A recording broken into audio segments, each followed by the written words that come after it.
Perkenalkan, saya Debbie Triani, saya dari perwakilan kelompok 5A. Saya akan bercerita tentang si anak pengembala dan serigala. Pada zaman dahulu, hiduplah seorang anak si pengembala di sebuah desa. Ia bertugas mengembala domba-domba milik tuannya di pinggir hutan. Karena si pengembala ini merasa bosan karena melakukan aktivitas mengembala setiap hari. Pada suatu hari, terbesit di pikirannya untuk mengerjai orang-orang desa. Ia pun berlari ke pinggir desa untuk meminta tolong. Ia merasa takut, terus ia berteriak, "Tolong, tolong, ada serigala di sini." Seperti dugaannya, masyarakat pun berlari menuju si pengembala untuk mengusir dan menolong pengembala. "Mana serigalanya, pengembala?"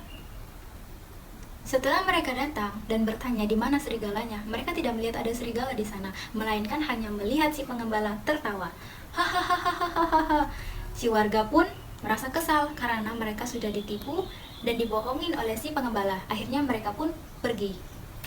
Setelah mereka pergi, di kemudian hari si pengembala ini melakukan kegiatan yang sama, yaitu mengerjai orang-orang desa. Sama halnya, si orang desa pun datang menghampiri untuk menolong si pengembala. Tapi benar seperti hari sebelumnya, si pengembala hanya mengerjai orang-orang desa. Si orang desa pun merasa kesal dan merasa tidak terima karena ia sering ditipu dan dibohongi oleh si pengembala.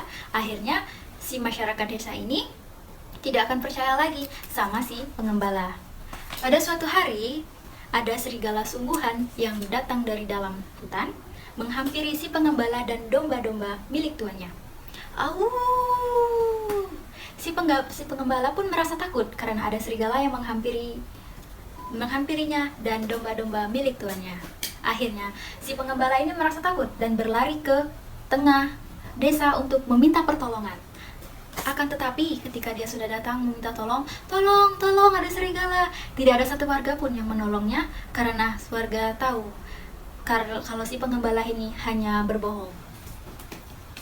Akhirnya serigala ini pun memakan domba-domba ini dengan luasa,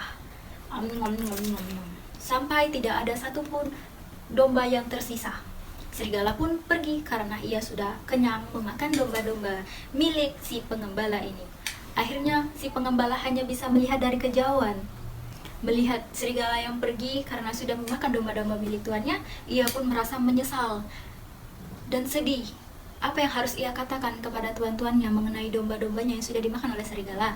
Akhirnya dia menyesal karena dia sudah berbohong dan sampai tidak ada satupun yang percaya kepadanya. Ketika dia meminta pertolongan, tidak ada yang menolongnya karena warga percaya kalau dia berbohong lagi.